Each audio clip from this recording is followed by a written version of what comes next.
Hello friend, and welcome to Science for Sleep. Tonight, we begin a quiet journey into the architecture of an aroma, a substance so ubiquitous that we have often forgotten its status as one of the most exotic luxuries in human history. We are talking about vanilla. In our modern world, the word vanilla has become a strange kind of shorthand. We use it to describe the ordinary, the baseline, and the unadventurous. It is the default setting on our software, the standard option in a financial contract, and the most common choice for a simple scoop of ice cream. If something is described as vanilla, the implication is often that it lacks extras or excitement. But this reputation for being plain is perhaps the greatest paradox in the culinary world. In reality, vanilla is a biological marvel, a labor-intensive treasure, and the second most expensive spice on earth, trailing only saffron in its market valuation. To understand the hidden depth behind this plain label, we only need to look at the economic reality. While you might find a bottle of imitation extract for a few dollars at the grocery store, the real commodity is subject to a volatile cycle that can send prices into the stratosphere. In 2017, following a devastating cyclone in Madagascar, the price of real vanilla beans surged to $600 per kilogram. At that moment in history, this plain spice was literally trading for more than silver. This is the story of how a sacred Mesoamerican orchid, once reserved for emperors and the highest nobility, became the linguistic synonym for boring. The journey begins with a name. The word vanilla entered the English language in 1754, but its roots are in the Spanish word vainilla, a diminutive of vina, meaning little pod or sheath. This was a visual reference to the slender, elongated shape of the fruit produced by the Vanilla planifolia orchid. For centuries after its arrival in Europe, it was a rare and mysterious treasure. When the Spanish conquistadors first encountered vanilla at the court of the Aztec Emperor Montezuma, it was served in a golden goblet, blended into a ceremonial chocolate drink called xocolatl. For the European aristocracy that followed, vanilla was a high-status curiosity, used in medicines, tobacco, and perfumes long before it became a household staple. So where did the plain reputation come from? The shift began in the late 19th and early 20th centuries with the democratization of ice cream.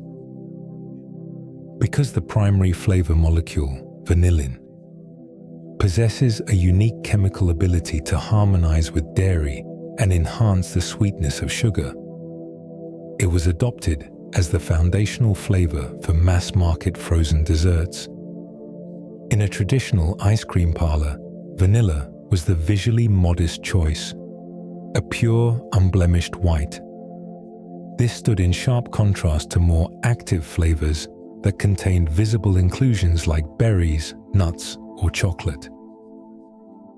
Over time, this visual simplicity was mistaken for sensory simplicity. By the 1940s, plain vanilla was being used in American journalism and business slang to describe everything from standard fleet trucks to uncomplicated foreign policies, anything that lacked bells and whistles.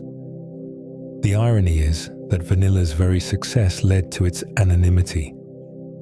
Because it is the world's favorite flavor, used as a secret ingredient in nearly every sweet and many savory dishes to round out flavor profiles, it has ceased to be perceived as special. Yet behind that white baseline lies a complex biological mystery. A climbing vine that is the only orchid out of 25,000 species to produce an edible fruit. Tonight, we step behind the plain label. We will explore the anatomy of the bean, the history of the vanilla wars, and the molecular science that makes this spice a cornerstone of global trade. As you listen, let the reputation of boring fade away, and prepare to see this plain gold for the miracle it truly is. To understand vanilla, we first have to understand the family it belongs to, the orchids.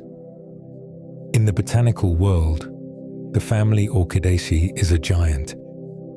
It contains more than 25,000 different species, ranging from the common moth orchids you might see in a grocery store to the elaborate corsage orchids used in high-fashion floral arrangements.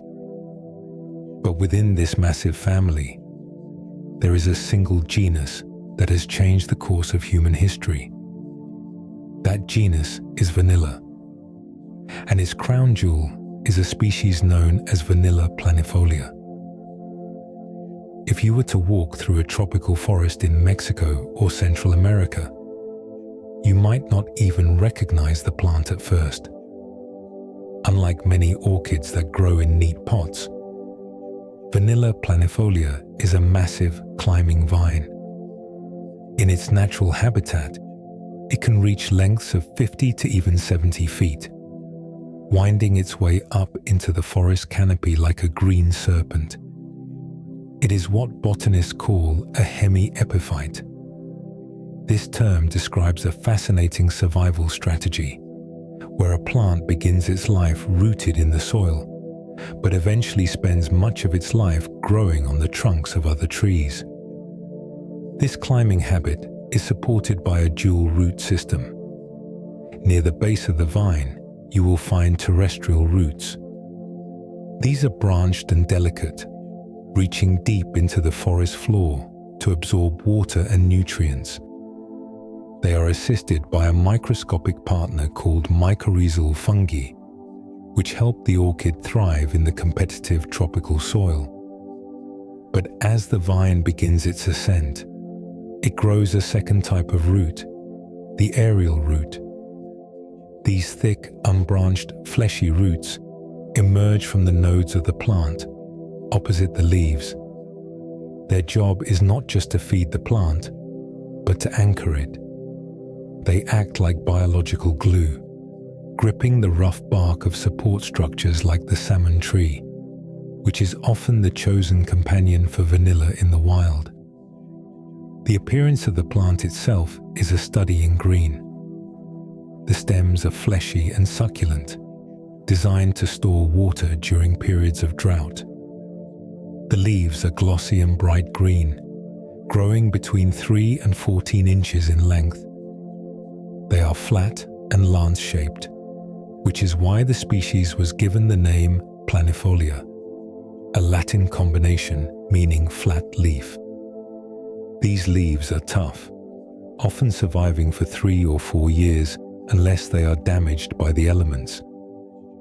But the most remarkable thing about this orchid is its fruit.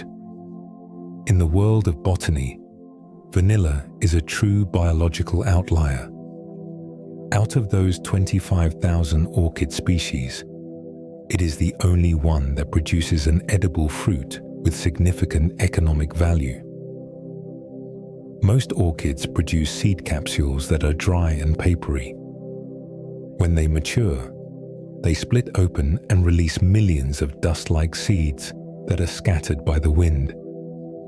This process is called anemochory. Vanilla, however, took a different evolutionary path. Its fruit is what we colloquially call a bean, though botanically it is a capsule or a fleshy berry. Instead of relying on the wind, the vanilla orchid developed a fleshy, aromatic fruit to attract animals. In the wild forests of South America, mammals like the agouti are drawn to the scent of the ripening fruit. They consume the fleshy pods and, in doing so, disperse the seeds throughout the forest floor. This shift from wind-dispersed seeds to animal-dispersed fruit is an incredibly rare occurrence in the orchid family, and it is the reason we have the spice in our kitchens today. To support this growth in the hot, humid tropics, the plant uses a specialized form of photosynthesis known as crassulacean acid metabolism. Most plants breathe in carbon dioxide during the day, which can cause them to lose precious water to evaporation. But the vanilla orchid is smarter. It keeps its pores closed during the heat of the day to stay hydrated. Then, when the sun goes down and the air cools, it opens those pores to absorb the carbon dioxide it needs for growth. This nocturnal breathing allows it to thrive in environments that would be too stressful for other vines. This is the biological blueprint of the vanilla orchid, a resilient climbing survivor that uses a dual root system, a nocturnal metabolism, and a unique fruit-bearing strategy to dominate its tropical home.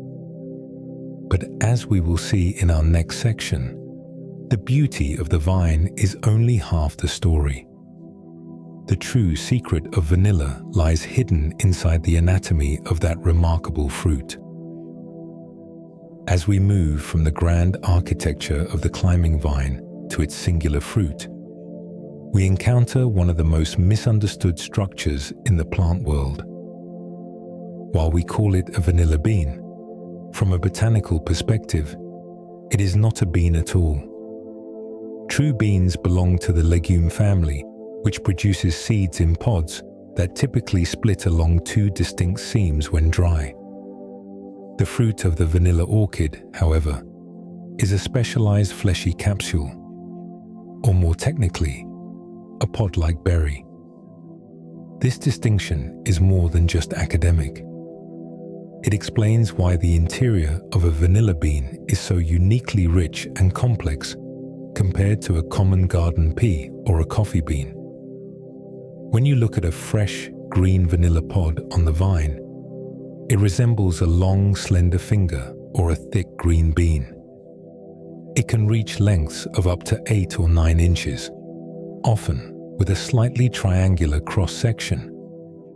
But if you were to cut it open at this stage, you would be surprised to find that it has no scent of vanilla. The fragrance we know is the result of a chemical transformation that begins deep within the microscopic structures of the pod's wall. Let us look closely at a cross-section of this pod through the lens of a microscope. The outer layer, or the skin, is a thin protective coating called the epicarp. Just beneath this lies the mesocarp, a fleshy green layer filled with chlorophyll-rich cells. This is the meat of the pod, providing structural integrity and the initial energy needed for development. But the true magic of the vanilla orchid happens even deeper, within the central cavity known as the locule. Inside this cavity, you will find 3 distinct ridges known as placental laminae.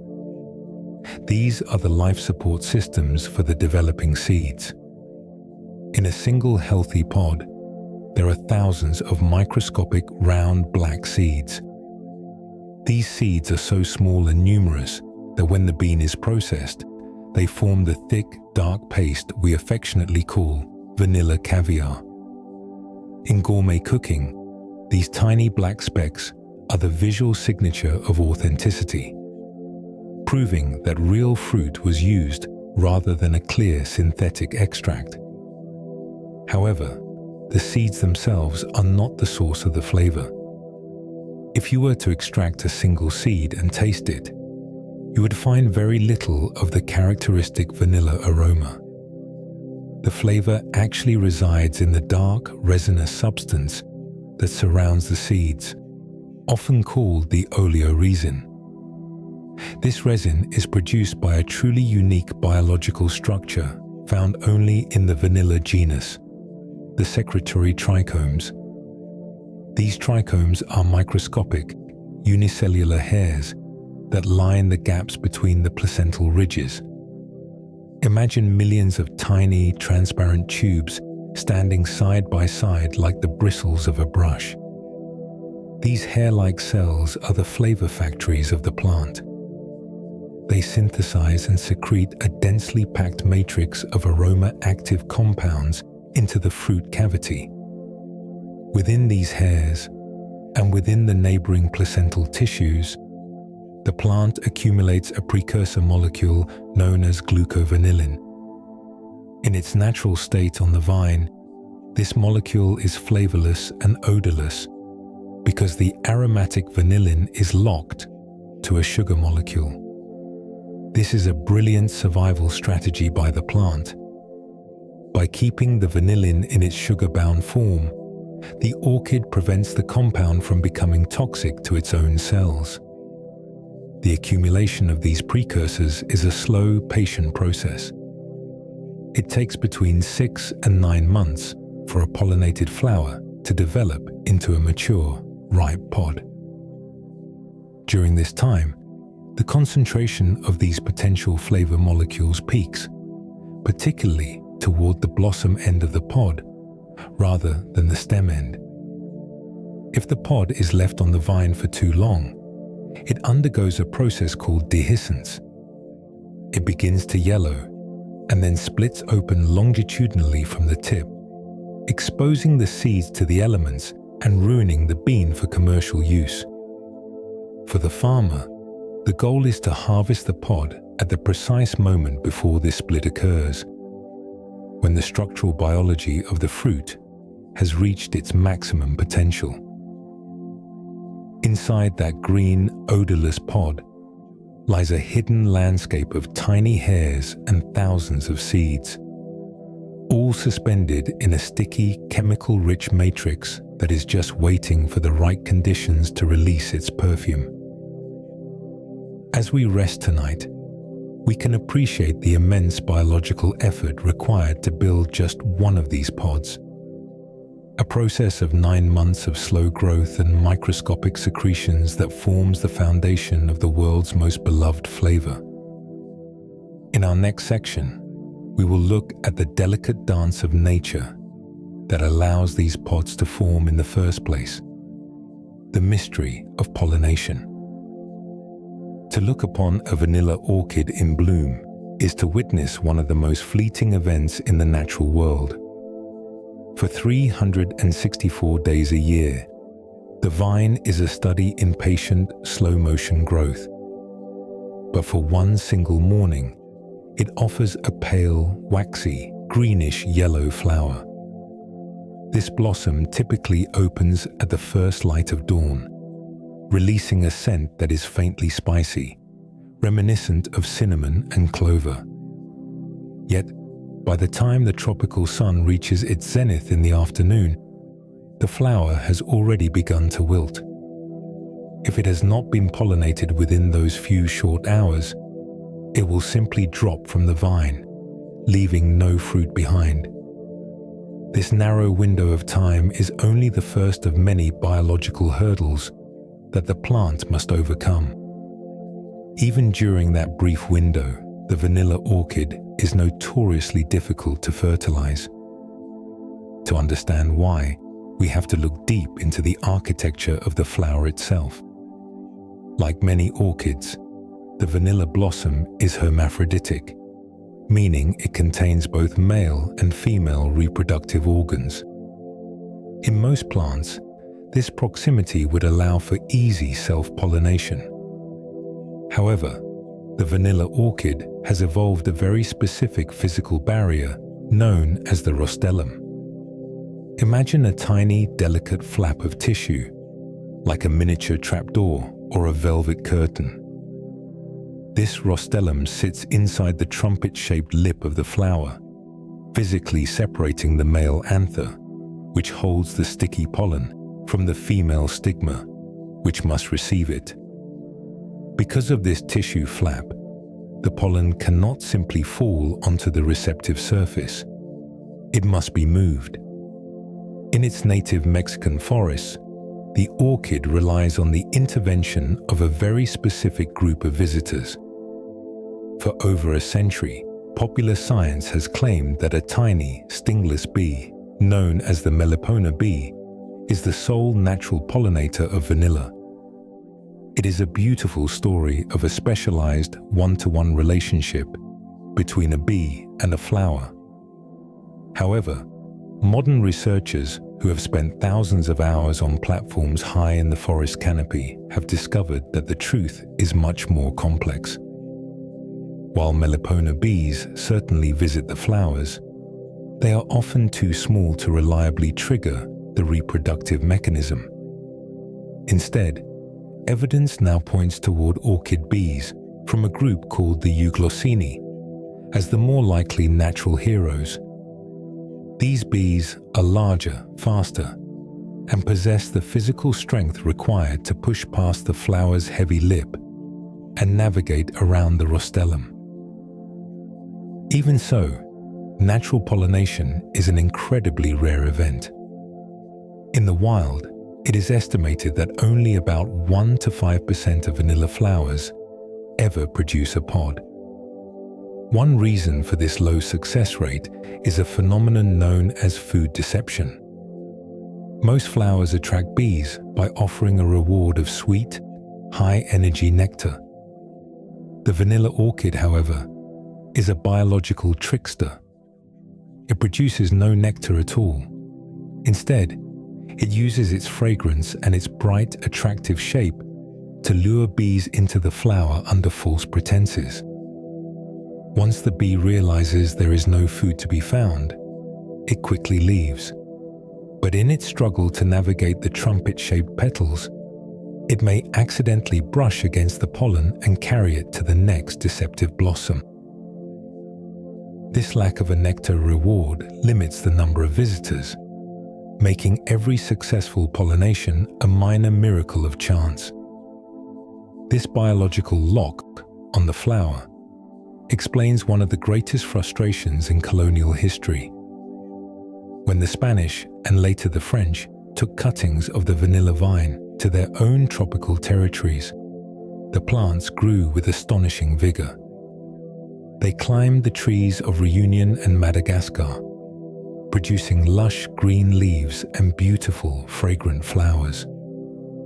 But for 300 years, from the 1520s until the mid-19th century, these vines remained sterile curiosities. Not a single pod was produced outside of Mexico. The Europeans were baffled. They had the right soil and the right climate, but they had forgotten to bring the key to the lock. The specific tropical bees that knew how to navigate the rostellum.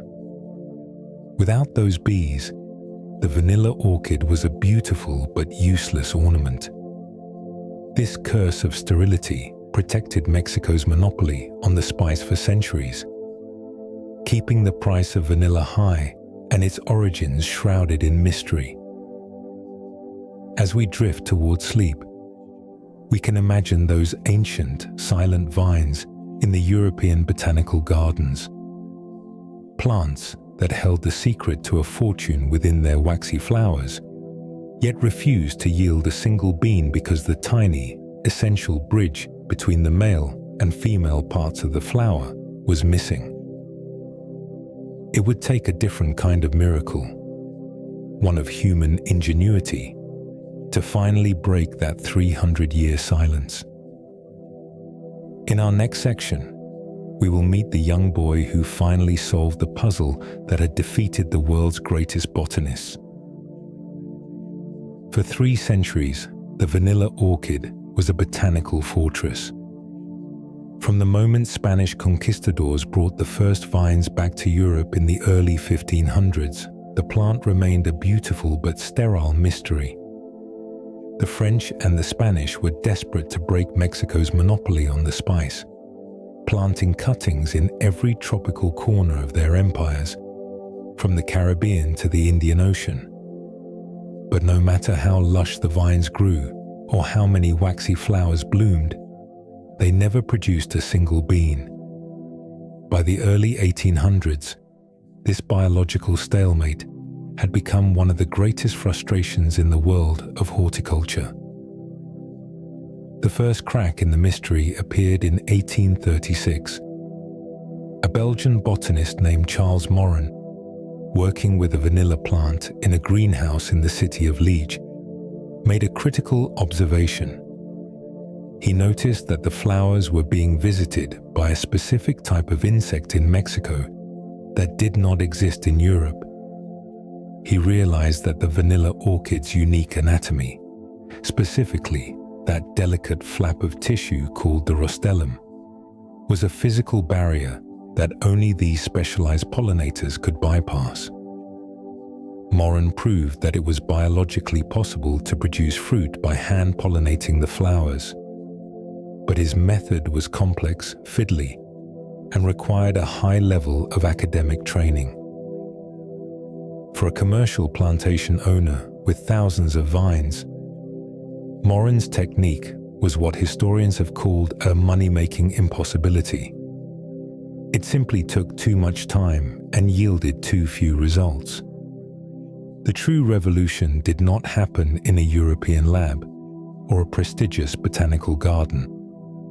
It happened on a remote volcanic island in the Indian Ocean, then known as the Isle of Bourbon, today called Réunion.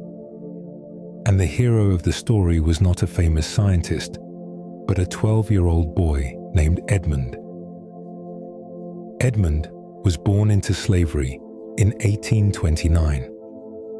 Orphaned at birth, he was eventually sent to live on a small plantation owned by Ferréol Bellier-Beaumont, a passionate amateur horticulturist. Unlike many of his contemporaries, Bellier-Beaumont took a keen interest in teaching his young charge the intricacies of the natural world. He taught Edmond the scientific names of trees and the basic mechanics of how plants reproduced. Crucially, he showed Edmond how to hand-pollinate watermelon plants, a process of marrying the male and female parts of the flower to ensure fruit would grow. In 1841, Bellier-Beaumont was walking through his gardens with 12-year-old Edmond when he stopped in front of a solitary vanilla vine. To his absolute astonishment, he saw 2 healthy green vanilla beans hanging from a branch where none had ever grown before. He asked Edmond how this was possible, and the boy replied that he had done it himself. Bellier-Beaumont was initially incredulous. He had owned vanilla vines for 20 years and had never seen a fruit. But a few days later, Edmond showed him the technique. Using a thin shard of bamboo or a simple blade of grass, Edmond gently peeled back the lip of the waxy flower. He then used the splinter to lift the rostellum, that tiny, troublesome lid that had baffled botanists for 300 years. With his thumb, he then pressed the pollen-bearing anther directly against the female stigma. It was a physical gesture of remarkable precision and elegance, a technique that was fast enough to be performed hundreds of times in a single morning. This simple movement became known across the island as le geste d'Edmond, or Edmond's gesture. The impact was immediate and explosive. Bellier-Beaumont, recognizing the magnitude of the discovery, did not keep the secret for himself. He sent Edmond from plantation to plantation across the island to teach other workers the method. By 1848, Réunion's vanilla production had jumped from a few experimental pods to hundreds of pounds.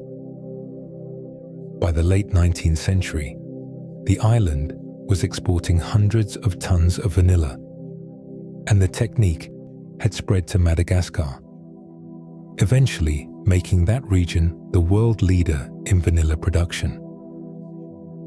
Edmond had single-handedly unlocked a multi-billion-dollar global industry.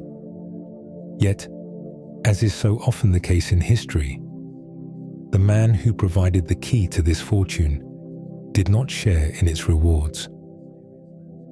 When slavery was abolished on Réunion in 1848, Edmond was granted his freedom and took the surname Albius, a Latin reference to the color white, matching the vanilla flower. But he never received a cent of compensation or a royalty for the technique that had saved the island's economy. A French botanist named Jean-Michel Claude Richard even tried to steal the credit, claiming that he had visited the island years earlier and taught the method to the boy. However, Bellier-Beaumont fought for Edmond's legacy, writing letters to historians and government officials to ensure the world knew that a 12-year-old boy had solved the mystery that had defeated the greatest minds of Europe. Edmond Albius died in poverty in 1880 at the age of 51. Today, almost every natural vanilla bean consumed on Earth is the result of that same gesture discovered by a young boy on a remote island nearly 200 years ago. As you rest tonight, consider the quiet hands of the farmers in Madagascar and Mexico, who, even now, continue to use Edmond's gesture to bring this extraordinary aroma into our world. In our next section, we will travel back even further in time to explore the ancient origins of this black flower and the people who first called it sacred. To find the true beginning of the vanilla story, we must travel back long before the first European ships appeared on the horizon, to the humid, salt-thick air of the Gulf Coast of Mexico. In the region we now call Veracruz, nestled between the mountains and the sea, lived the Totanac people. They were the original keepers of the vanilla orchid, a plant they called xanth, which translates to the hidden flower or the recondite flower. For the Totanac, vanilla was not a common spice or a simple ingredient. It was a sacred gift from the gods, born out of a story of tragic, forbidden love. As you settle in tonight, let us recall the legend that has been passed down through Totanac oral history for over 800 years. It is the story of Princess Zacaponcisa, whose name meant morning star. She was the daughter of King Tanisli III, and she was said to be so incredibly beautiful that her parents believed no mortal man was worthy of her hand. To protect her from the world, they dedicated her life to the service of the goddess of crops, Tonakayohua. Morning Star lived a quiet, sequestered life at the temple, spending her days gathering flowers for offerings. However, fate intervened when a young prince named Skatan Oxka, or Young Deer, saw her in the forest. He fell instantly in love, knowing full well that even looking at the princess could be a crime punishable by death.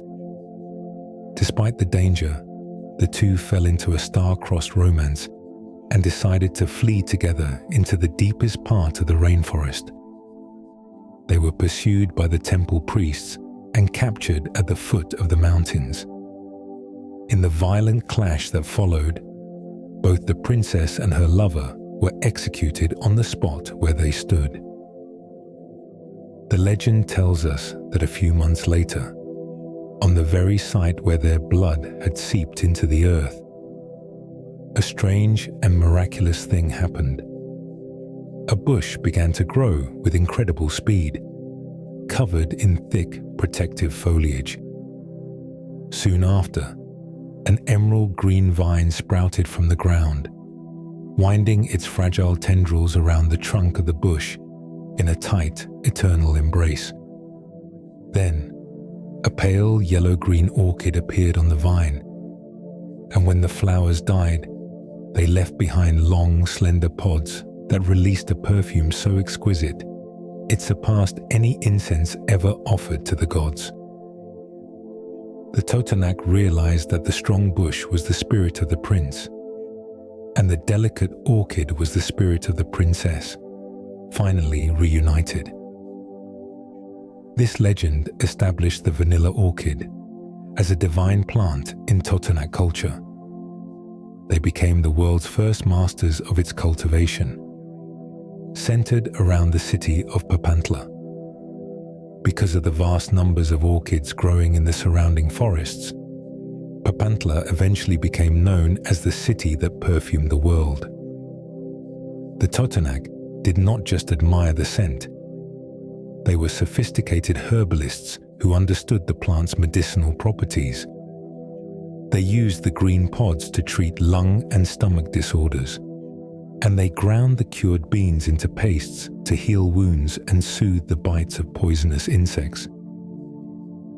The Totanac were the sole guardians of this hidden flower until the mid-15th century.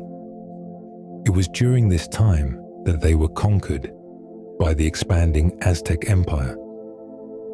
The Aztecs, who lived in the high, cool valley where Mexico City stands today, could not grow the orchid themselves, as the climate was far too cold.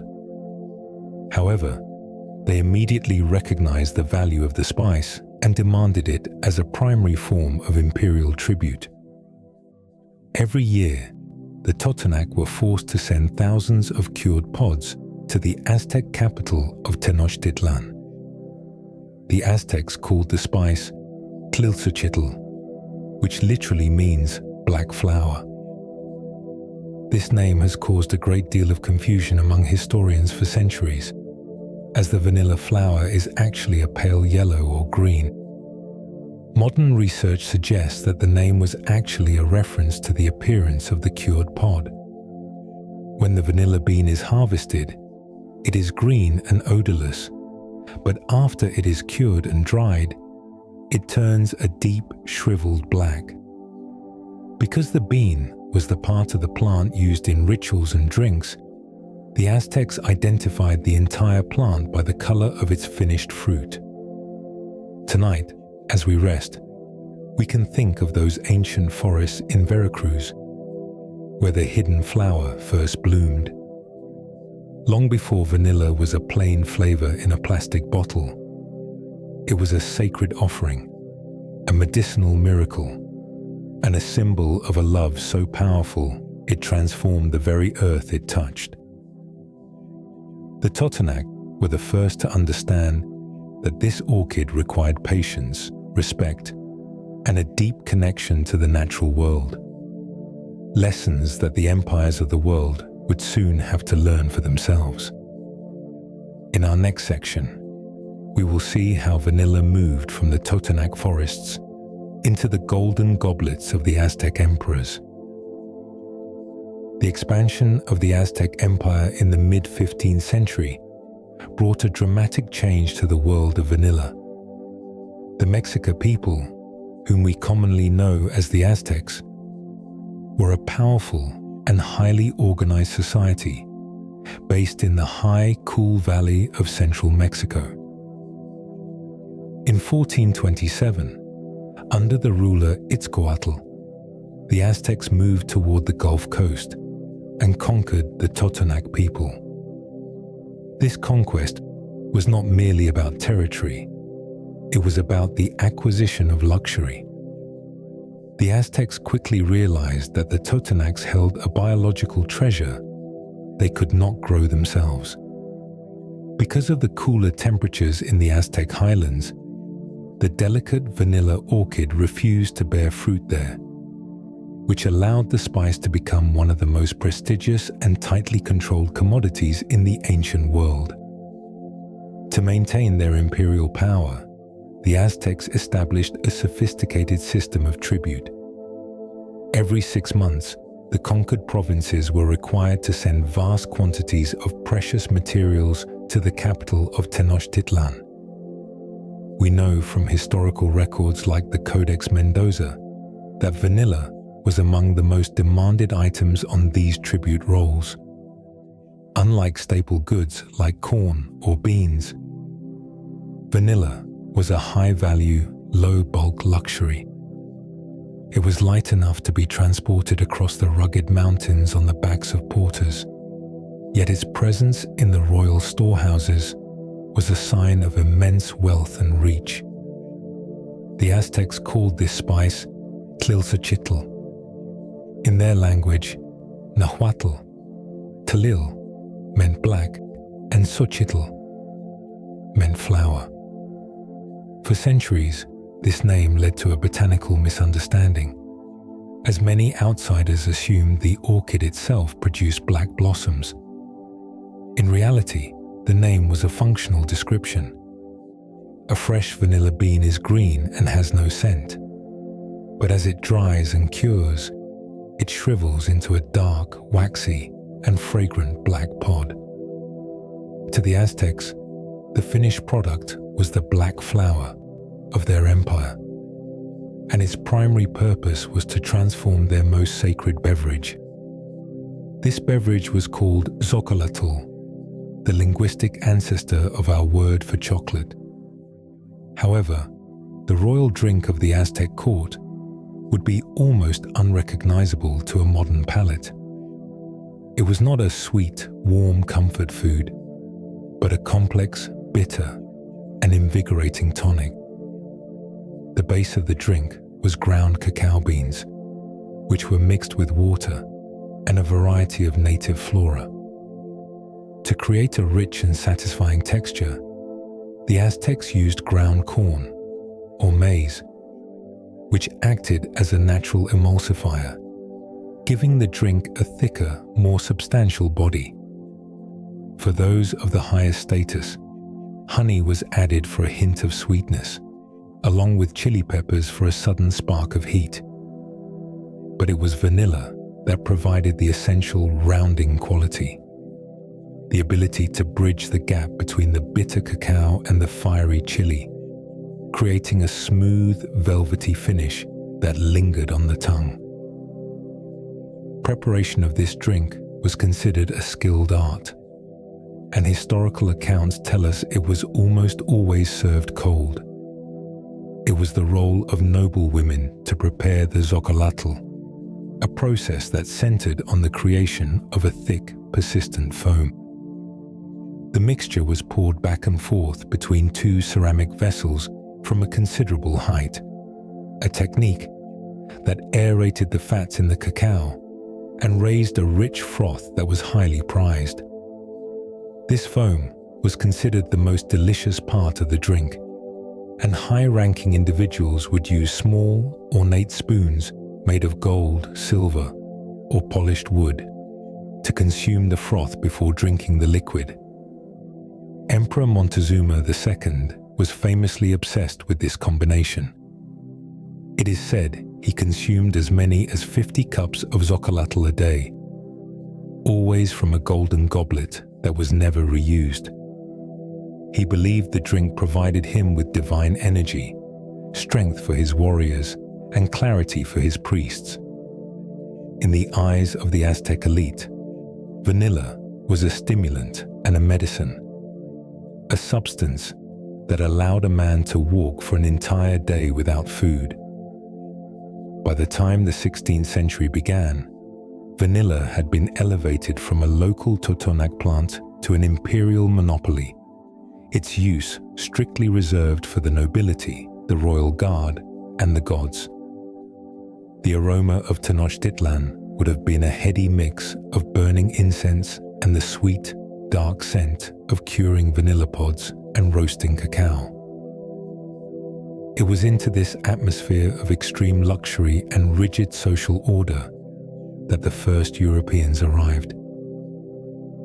The Aztecs had no way of knowing that the drink they offered as a gesture of hospitality would soon become the catalyst for the spice's journey across the ocean, forever changing the world's sensory landscape.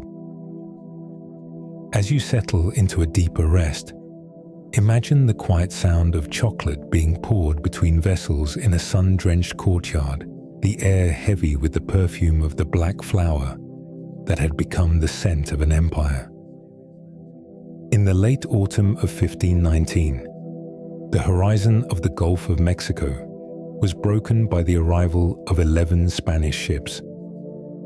Led by the conquistador Hernán Cortés, these explorers were driven by a hunger for gold and territory, but they were about to encounter a different kind of treasure, one that was not mined from the earth, but harvested from the vine.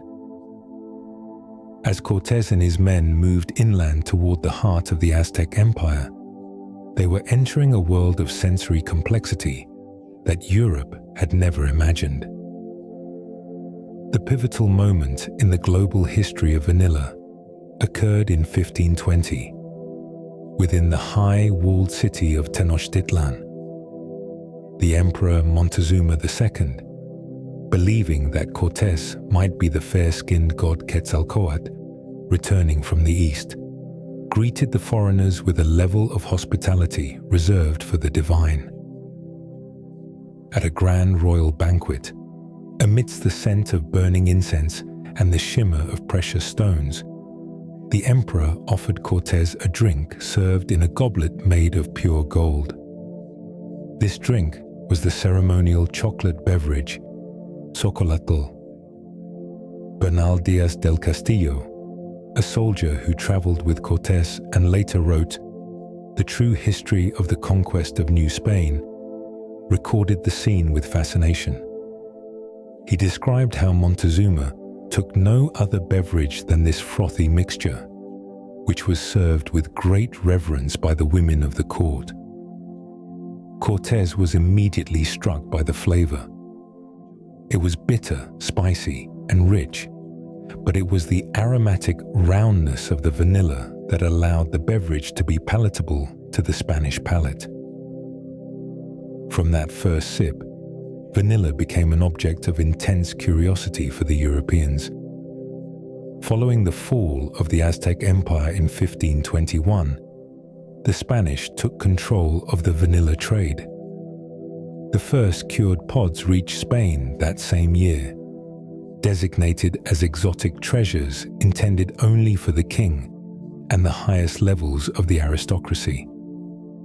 For the next 300 years, Spain maintained a ruthless monopoly over the spice. They controlled the trade routes and the agricultural knowledge of the Totanac people, keeping the price of vanilla beans artificially high. At one point, a ton of Mexican vanilla was literally worth its weight in silver.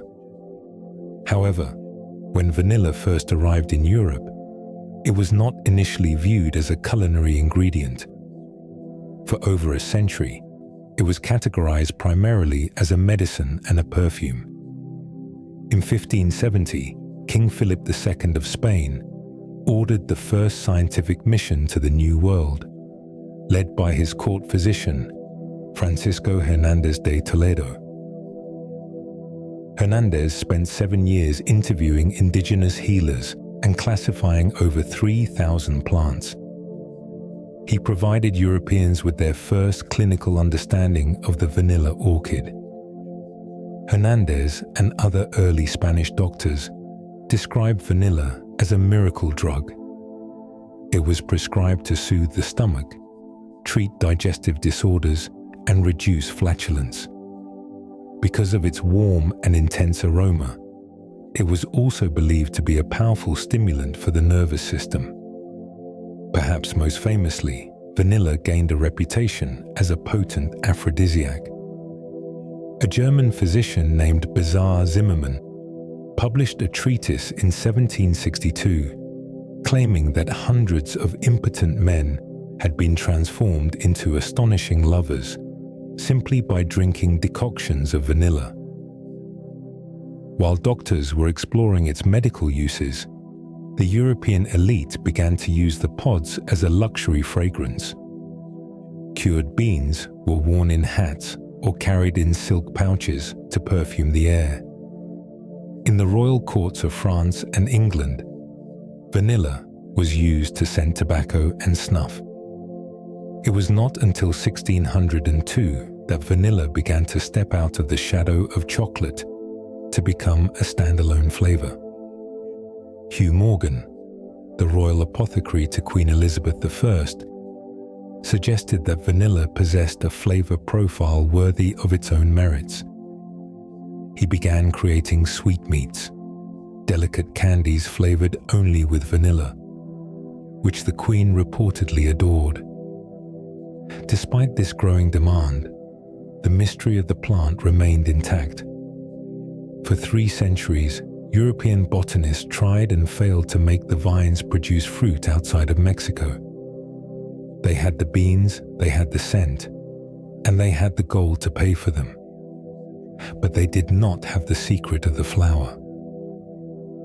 As you drift into a deeper sleep, imagine the frustration of those royal gardeners in Paris and London, tending to their lush, green vines that flowered but remained stubbornly silent, guarding the monopoly of the Spanish crown until the world changed once again.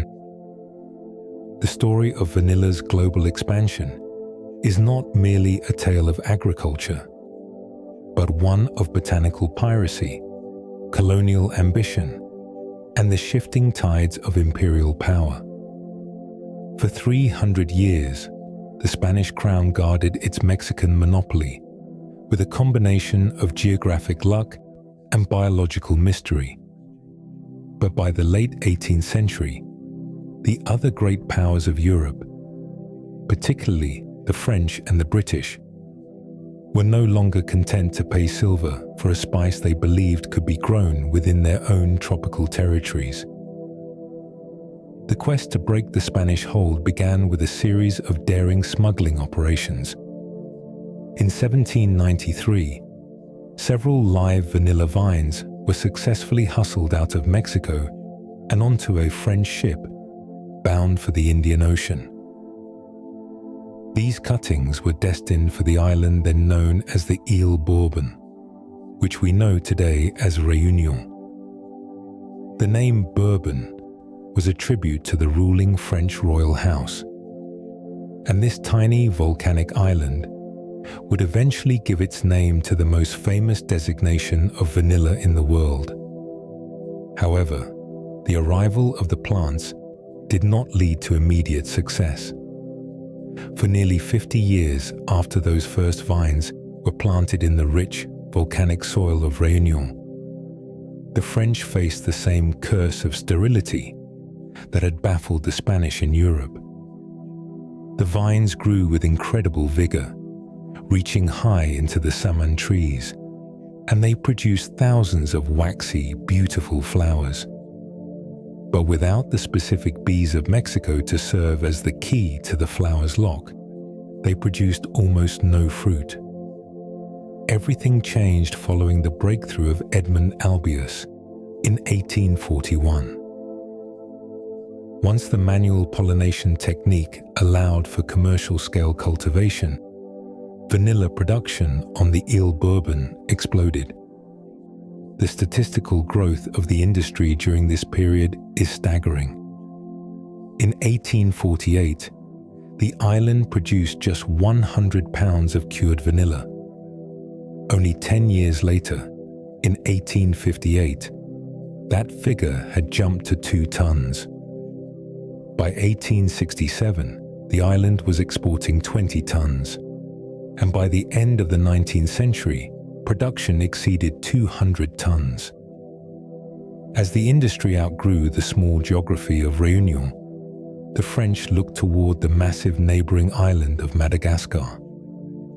They found a perfect environment on the northeastern coast of the island, in a region that is now defined by the acronym SAVA.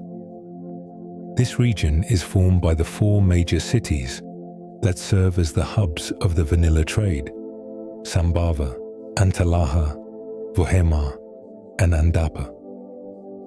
Often called the Vanilla Coast, this area sits exactly where 3 major rivers merge before flowing into the Indian Ocean, creating a landscape of dense primary forests and humid, tropical air that provides the ideal terroir for the orchid. The French established a colonial economy in Madagascar that was designed strictly for export. Massive plantations were built, often relying on forced Malagasy labor to handle the extreme physical demands of the crop. Every single flower had to be hand-pollinated.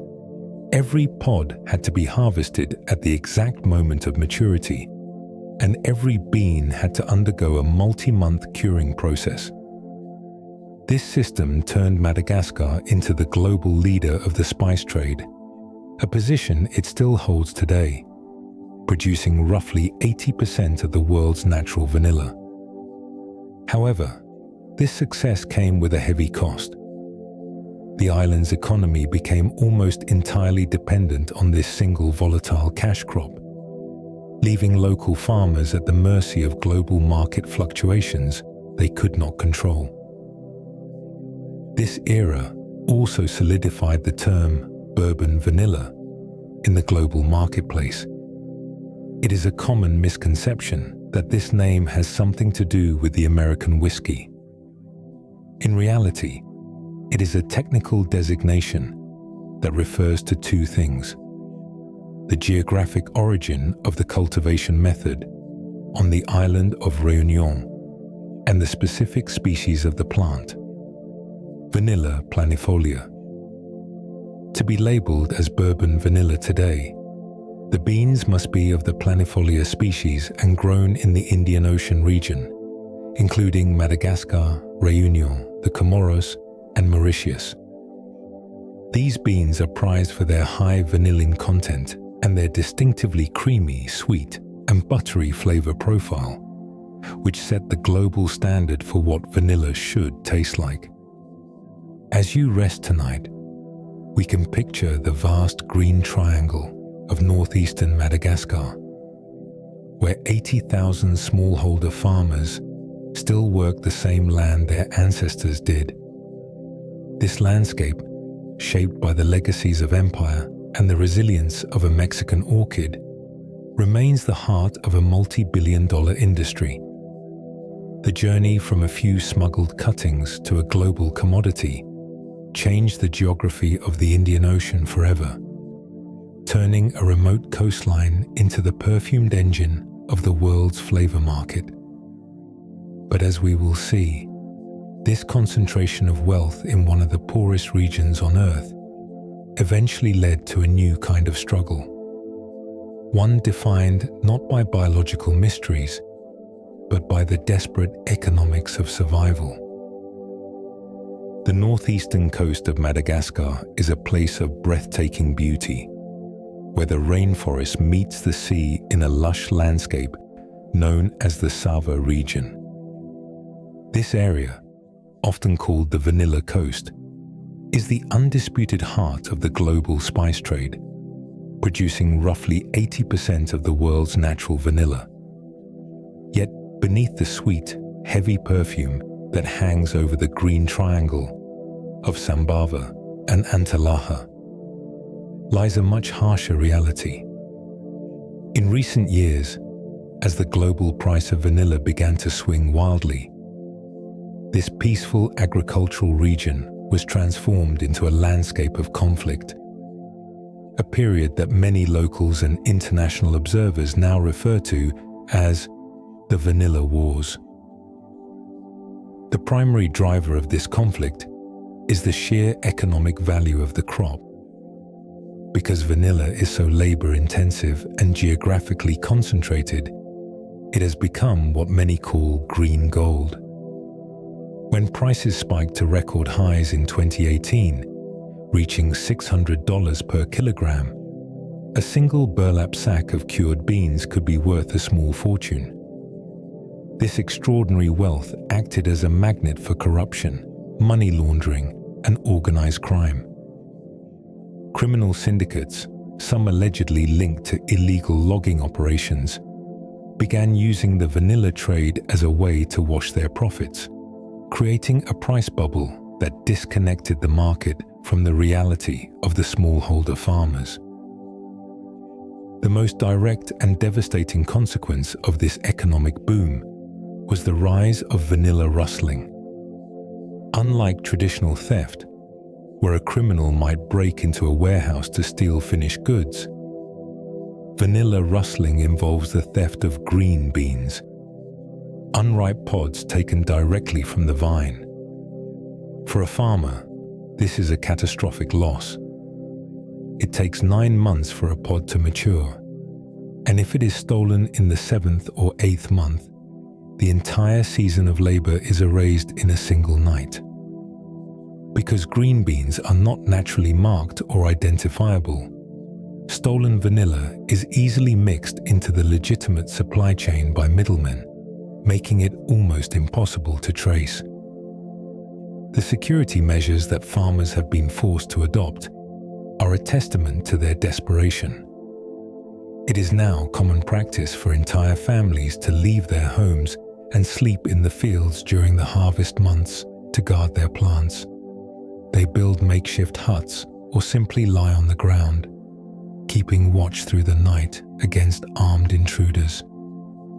Some farmers hire private security guards, which can cost as much as $100 a month, a staggering sum that can consume a farmer's entire profit, often leaving them in the red even if their crop is saved.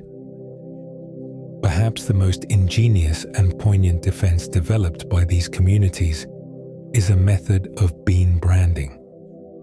Because they cannot afford high-tech tracking systems, farmers have turned to a low-tech solution.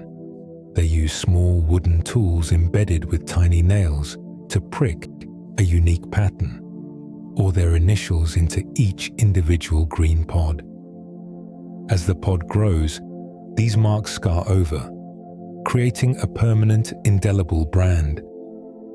This allows a farmer to identify their beans even after they have been harvested or sold to a collector, serving as a desperate form of physical proof in a market that lacks transparency. When these protective efforts break down, tensions around vanilla cultivation can rise quickly. Because the crop carries such high value, theft has at times become organized and persistent, placing farmers under constant strain. In some areas, people involved in stealing vanilla arrive prepared to intimidate or overpower those guarding the fields, which deepens fear and mistrust within rural communities. As a result, a troubling social pattern has developed in parts of the Sava region. When someone suspected of stealing vanilla is caught, they are not always turned over to formal authorities. Many growers feel disconnected from official systems and doubt that outside intervention will arrive in time or lead to fair outcomes. Instead, responsibility is taken into local hands, and confrontations can escalate rapidly. This cycle places everyone at risk. Farmers working to protect their vines face real danger, while accusations, whether accurate or not, can spiral into irreversible consequences. What begins as the protection of a livelihood can turn into a breakdown of order, driven by fear, exhaustion, and the pressure of survival. These moments reveal how fragile stability can become when economic value, isolation, and uncertainty collide. This cycle of violence has begun to break down the traditional moral and social fabric of rural Madagascar, creating deep suspicions even between neighbors and family members. The ripple effects of this insecurity reach far beyond the fields. To avoid the risk of theft, many farmers have begun harvesting their beans prematurely. These unready beans lack the full development of flavor molecules, leading to a decline in the overall quality of Malagasy vanilla on the world market. As you rest tonight, consider the profound weight behind that simple bottle of extract in your pantry. It is the product of an industry that is as volatile as it is sweet, a commodity that has become a matter of life and death for the 80,000 smallholder farmers who remain the guardians of the Vanilla Coast. As we move from the physical struggle of the Malagasy fields into the quiet, microscopic realm of organic chemistry, we encounter the true secret of vanilla's power. To the human nose, vanilla is often perceived as a single, comforting scent. But to a chemist, that aroma is a complex and highly layered performance. This is where we must distinguish between the soloist and the orchestra. The soloist is a single molecule called vanillin. The orchestra is the natural vanilla bean, which contains that same molecule supported by a cast of over 200 secondary compounds. For centuries, the specific source of vanilla's flavor was a total mystery. It was not until 1858 that a French biochemist named Théodore Nicolas Goblet finally isolated the primary aromatic principle by evaporating a vanilla extract and recrystallizing the remaining solids. He discovered a white, crystalline powder that carried the concentrated essence of the spice. This molecule is technically known as 4-hydroxy-3-methoxybenzaldehyde. In its pure form, its chemical structure is composed of 8 carbon atoms, 8 hydrogen atoms, and 3 oxygen atoms. It is this specific arrangement of atoms that fits into our olfactory receptors like a key into a lock, signaling the brain that we are smelling vanilla. However, the vanillin molecule is a high-performance chemical that the orchid does not produce casually. In fact, inside a living green pod, there is almost no free vanillin at all. Instead, the plant stores it as a precursor called glucovanillin. In this state, the aromatic molecule is chemically locked to a sugar molecule. This is a defensive strategy. Pure vanillin is actually quite reactive and can be toxic to the plant's own cells in high concentrations. By keeping it in its sugar-bound, glucoside form, the orchid can safely accumulate massive amounts of potential flavor within its placental tissues and tiny secretory hairs without harming itself. If vanillin is the lead singer of the performance, the orchestra is what gives natural vanilla its soul. While synthetic vanilla consists of only that one molecule, a natural bean extract contains hundreds of other volatile compounds that interact with our senses in subtle, often subconscious ways. One of the most important is vanillic acid, which adds a slight tartness and a perceived depth to the flavor. Another is 4-hydroxybenzaldehyde, which contributes sweet, almond-like notes that round out the sharper edges of the vanillin. Then there are the phenolic compounds, which vary depending on where the bean was grown. Guaiacol is a molecule that provides smoky, woody, and almost medicinal undertones. It is particularly prominent in Indonesian beans, giving them their characteristic toasted profile. Another key player is eugenol, the same molecule found in cloves. In Mexican vanilla, higher levels of eugenol provide a warm, spicy kick that sets it apart from the creamy Madagascar varieties. We also find anisole compounds, which bring a faint, licorice-like sweetness, and various volatile esters that evaporate quickly to create that immediate, heavenly scent when you first open a bottle of extract. This chemical synergy is why many chefs and connoisseurs find synthetic vanilla to be flat or one-dimensional. It is like listening to a single violin playing a melody versus hearing that same melody backed by a full symphony of strings, brass, and percussion.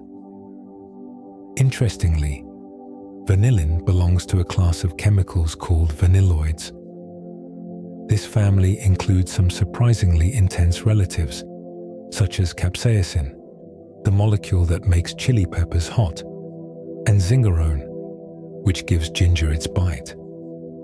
While vanillin itself does not burn the tongue, it interacts with the same vanilloid receptors in our nervous system, which may explain why its aroma feels so physically warming and stimulating to us. When you breathe in the scent of a real, cured vanilla bean, you are not just detecting one molecule. You're experiencing the biological output of a 9-month developmental cycle. You are smelling the vanillic acid, the traces of clove-like eugenol, and the smoky guaiacol, all vibrating together in a perfect chemical harmony that no laboratory has ever quite been able to replicate in its entirety. It is a reminder that nature is the world's most sophisticated chemist, taking simple atoms of carbon and oxygen and weaving them into an experience that defines comfort for millions of people across the globe.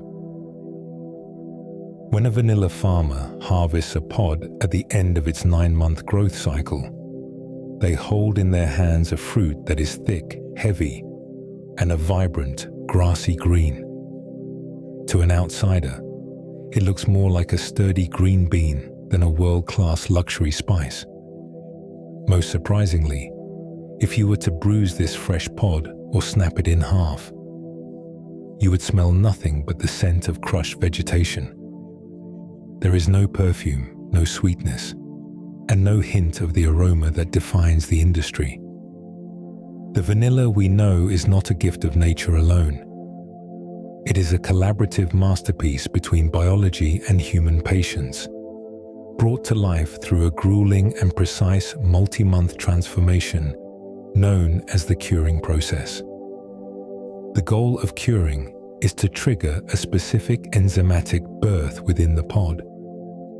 Inside the green fruit, the flavor molecules are currently held in a state of chemical storage called glucovanillin. In this form, the aromatic vanillin is locked to a sugar molecule, rendering it odorless and flavorless. To release that scent, the farmer must carefully guide the bean through 4 distinct stages: killing, sweating, drying, and conditioning. The first stage, known as killing, is a moment of thermal shock designed to stop the vegetative life of the pod, while leaving its internal enzymes intact. In the Madagascar or Bourbon method, the green beans are gathered into large wicker baskets and submerged in hot water, typically between 55 and 60 degrees Celsius, for approximately 3 minutes. This heat is intense enough to disrupt the cell walls and stop the plant from further growth, but it is not so hot that it destroys the precious enzymes like beta-glucosidase that are waiting to begin their work. In the traditional Mexican method, this stage is often achieved by wrapping the beans in heavy blankets and mats and placing them inside warm ovens for 24 to 48 hours, using the trapped heat to achieve the same biological pause. Once the pods have been killed, they move immediately into the sweating phase. This is where the true alchemy begins. The hot, damp beans are wrapped tightly in woolen blankets and stored in airtight wooden boxes to maintain an internal temperature of 45 to 50 degrees Celsius. Within these dark, humid boxes, the beta-glucosidase enzymes become highly active. They begin the process of hydrolysis, systematically clipping the sugar molecules away from the glucovanillin to release free, aromatic vanillin. Within just 48 hours, the beans begin to turn from green to a deep chocolatey brown, and for the first time, the surrounding air begins to smell faintly of vanilla. This enzymatic marriage continues for about a week, with the farmers carefully monitoring the heat and moisture levels to ensure the process remains stable.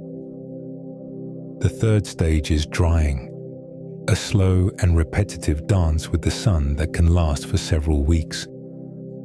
Every morning, the beans are carried out and spread onto wooden racks or canvas mats in the tropical sun.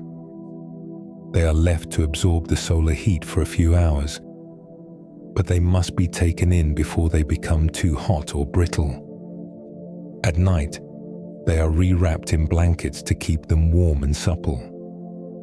This gradual loss of moisture is critical. Over the course of the drying phase, the pods will shrink to about 20% of their original size, concentrating their chemical compounds. It is during this time that secondary reactions, such as Maillard reactions and oxidation, begin to occur. These are the same reactions that give roasted coffee or toasted bread their depth, and in vanilla, they create the supporting orchestra of smoky, woody, and spicy notes that surround the primary vanillin molecule. The final stage is conditioning, a period of quiet rest that lasts for 3 to 6 months. The dried beans are packed into wax paper-lined boxes and stored in a cool, dark environment. This is the aging process of the vanilla world.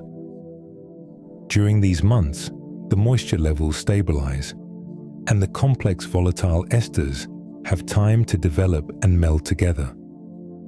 It is a period of intense aromatic development, where the final, nuanced perfume of the bean is solidified. Interestingly, this process is also a period of significant loss. Research indicates that as much as 50 to 60% of the potential vanillin can be lost or transformed through browning reactions or by becoming locked to the plant's structural fibers during these months. By the end of this journey, the vibrant green pods have become dark, wrinkled, and flexible treasures, ready to be graded and shipped across the globe. This transformation is why vanilla remains so costly. It is not just the labor of hand pollination that we pay for, but the months of daily handling, the expertise of the preparators who sense the precise temperature of the beans with their hands, and the incredible patience required to wait for a green fruit to find its soul in the dark of a sweating box. As you drift towards sleep, imagine the quiet sound of thousands of beans being spread out under the Madagascan sun, a slow, aromatic heartbeat that has been the rhythm of this industry for hundreds of years. Once the long, patient journey of the curing process is complete, the vanilla bean has reached its aromatic peak. But to become the liquid treasure we find in our kitchens, it must undergo one final transformation: extraction. This is where culinary art meets rigorous government oversight. In the United States, vanilla extract is one of the only food products with a strictly defined standard of identity, protected by federal law. According to the Food and Drug Administration, specifically in the Code of Federal Regulations Title 21, Part 169, a product cannot be labeled as pure vanilla extract unless it meets two very specific criteria. First, the solution must contain a minimum of 35% ethyl alcohol. Second, it must contain the extractive matter of exactly 13.35 ounces of vanilla beans per gallon of finished liquid. This specific ratio, 13.35 ounces, is not an arbitrary number. It represents the weight of beans containing 25% moisture. If a manufacturer uses drier or moister beans, they must adjust the weight to ensure the concentration of vanilla constituents remains identical. This legal threshold ensures that when you buy a bottle of pure extract, you are receiving a consistent, potent essence of the orchid, regardless of the brand. You might wonder why such a high percentage of alcohol is required. Alcohol is far more than just a preservative in this process. It is an essential solvent. While some of vanilla's 200 flavor compounds are water-soluble, the most important ones, the aromatic phenols, the resins, and the volatile esters, are not. They are stubborn molecules that refuse to budge unless they are drawn out by a strong spirit. Alcohol is uniquely capable of penetrating the tough, cellulosic structures of the cured bean, pulling these deep, complex flavors into the solution. This is also why pure extract is so effective in baking. While the alcohol eventually evaporates in the heat of the oven, it has already acted as a carrier, distributing the vanilla's orchestra of flavors evenly throughout the fats and sugars of your recipe. In the industrial world, there are two primary ways to achieve this extraction: maceration and percolation. If you have ever made vanilla extract at home by placing split beans into a jar of vodka, you have performed maceration. This is a steady state process where the beans simply rest in the solvent for several months. While effective for the home cook, it is relatively inefficient for large-scale production. Commercial manufacturers prefer percolation. In this method, the beans are ground into a coarse powder and placed into large stainless steel drums. A mixture of alcohol and purified water is then circulated through the beans under carefully controlled temperatures, much like the way water passes through ground coffee in a percolator. This motive extraction is much faster and more exhaustive, pulling every possible scent molecule from the fiber of the pod in just a few days rather than months. The industry also uses a system of folds to describe potency. A standard bottle of extract is called single fold. If a recipe in a commercial bakery requires an intense flavor without adding too much liquid, they might use double fold or even tenfold extracts. These are highly concentrated liquids where the extractive matter of multiple units of beans has been packed into a single gallon. However, the world of vanilla is not limited to liquid extracts. As we look at our pantry shelves, we often find vanilla bean paste and vanilla powder. Vanilla paste is a thick, syrupy blend that combines concentrated extract with the ground-up remains of the beans, including the tiny black seeds we call caviar. This format is a favorite of pastry chefs because it provides the visual elegance of those little black specks while offering a more intense, bean-forward flavor than a standard extract.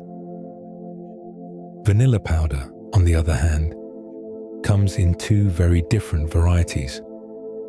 The pure variety is made by taking whole, cured beans and grinding them into a fine, dark brown dust. This powder is completely alcohol-free and remarkably heat-stable, making it ideal for high-temperature applications or dry mixes where extra liquid might ruin the texture.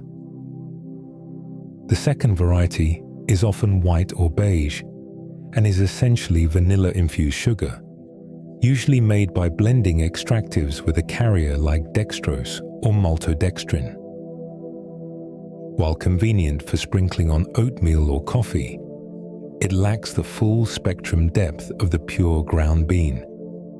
As you drift into a deeper state of relaxation, consider the precision required to bottle this essence.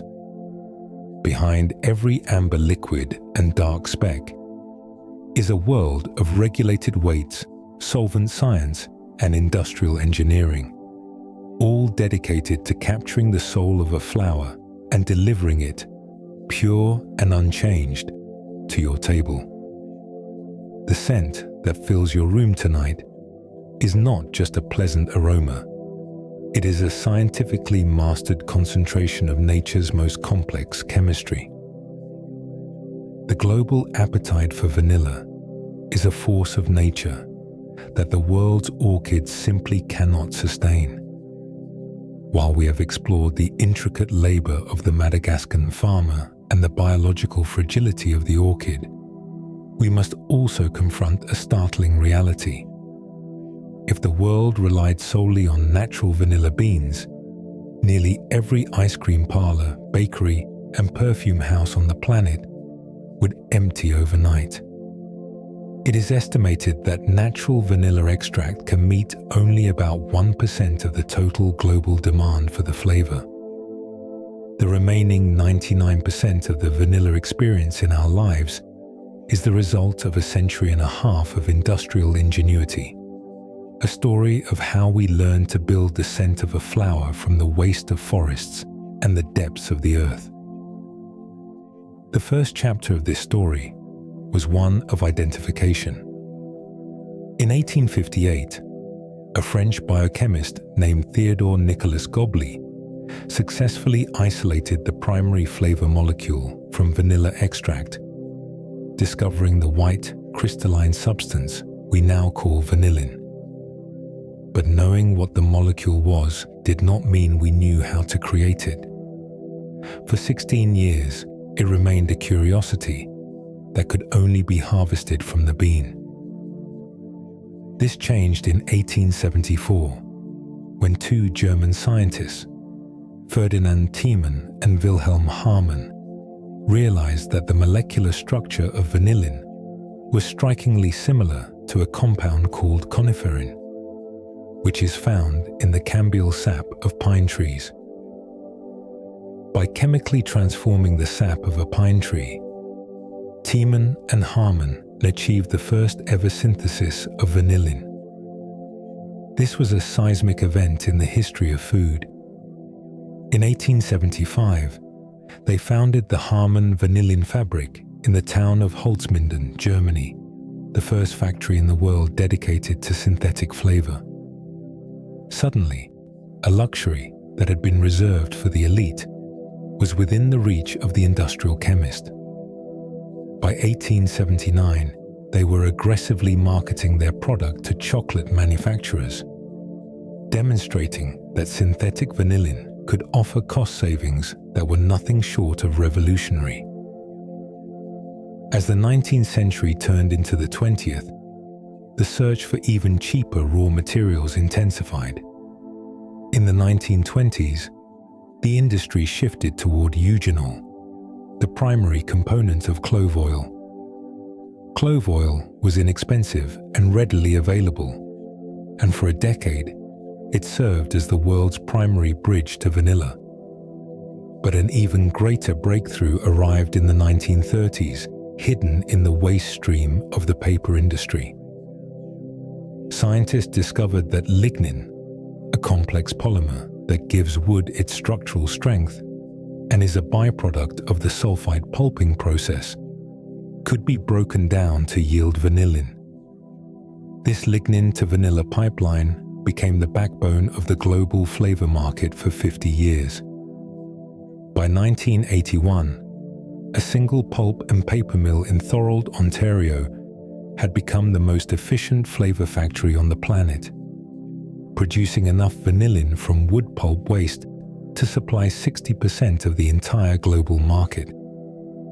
It was during this era that imitation vanilla became a standard staple in home kitchens, a shelf-stable, inexpensive liquid that allowed the post-war generation to bake cakes and cookies with a flavor that was chemically identical to the primary molecule of the orchid, even if it lacked the orchid's complexity.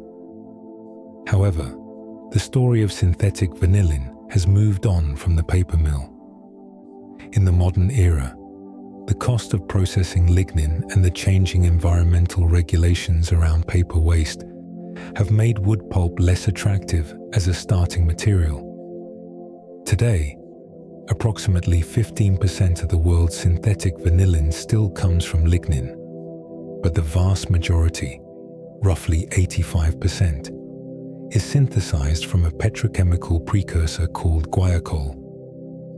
This molecule is derived from fossil fuels, and through a two-step process involving glycoxylic acid, it is transformed into the pure, sweet-smelling crystals that flavor our modern world. The economic gap between these two worlds is staggering. While natural vanilla extract might cost between $1,000 and $2,000 per kilogram, petrochemical vanillin can be produced for less than $15 per kilogram. This price differential is what allows vanilla to be the standard flavor for the masses. Without the work of Tiemann, Harman, and the generations of chemists who followed them, the flavor we find so comforting would remain a rare and inaccessible treasure. Synthesized vanillin is a masterwork of molecular efficiency, a way to ensure that the aroma of the hidden flower can be enjoyed by everyone, regardless of the harvest in Madagascar or the path of a cyclone. As you drift into sleep, consider the strange and wonderful journey of this scent. From the sap of a pine tree to the waste of a paper mill, and finally to the molecular precision of the modern lab, all to bring a moment of sweetness to our daily lives. As we have journeyed through the intricate world of vanilla, we have encountered biological mysteries, colonial struggles, and the marvels of industrial chemistry. However, there is one part of the vanilla story that does not exist in the fields of Madagascar or the laboratories of Germany, but rather in the persistent viral landscape of the internet. You may have encountered this claim yourself, a startling rumor that the vanilla flavoring in our favorite desserts is actually derived from the anatomy of a beaver. Tonight, we will peel back the layers of this urban legend and use the cold, hard numbers of industry to put this ick factor to rest once and for all. The substance at the heart of this rumor is called castoreum. To understand what it is, we must look at the biology of the North American and European beaver. Castoreum is a yellowish, waxy secretion that beavers use to mark their territory and waterproof their fur. It is produced in the castor sacs, which are internal scent glands located in skin cavities between the pelvis and the base of the tail. Because of their proximity to the beaver's anal glands, castoreum is often colloquially, though incorrectly, described as beaver butt flavoring. The reason this substance entered the conversation of flavor chemistry in the first place is actually quite fascinating. A beaver's diet consists almost entirely of leaves, bark, and twigs from trees like willow and aspen. These plants are rich in various phenolic compounds. When the beaver processes these materials, the resulting castoreum carries a scent profile that is remarkably complex. In its raw, concentrated form, it is described as being sharp, leathery, and smoky, reminiscent of Russian leather or birch tar. However, when it is heavily diluted in alcohol, these harsh notes fade away, leaving behind a warm, musky, and distinctly vanilla-like aroma. Historically, this made castoreum a prized ingredient in the world of high-end perfumery. For decades, it was used as a fixative to help scents linger on the skin and to provide essential base for oriental and leather-themed fragrances. Because it was already being used in the fragrance industry, it was eventually evaluated by the Food and Drug Administration and the Flavor and Extract Manufacturers Association. They designated castoreum as Generally Recognized as Safe, or GRAS, which technically allows it to be used as a food additive. This legal status is where the rumor finds its kernel of truth. Because it is a natural substance, If a manufacturer were to use it, they could technically list it on a label under the broad term natural flavoring. However, the leap from legally allowed to widely used is where the legend falls apart under the weight of basic economics. Let us look at the math of the global flavor market. Every year, the world consumes approximately 18,000 to 25,000 metric tons of vanillin. To produce that amount of flavor from beavers would require a population of animals that simply does not exist.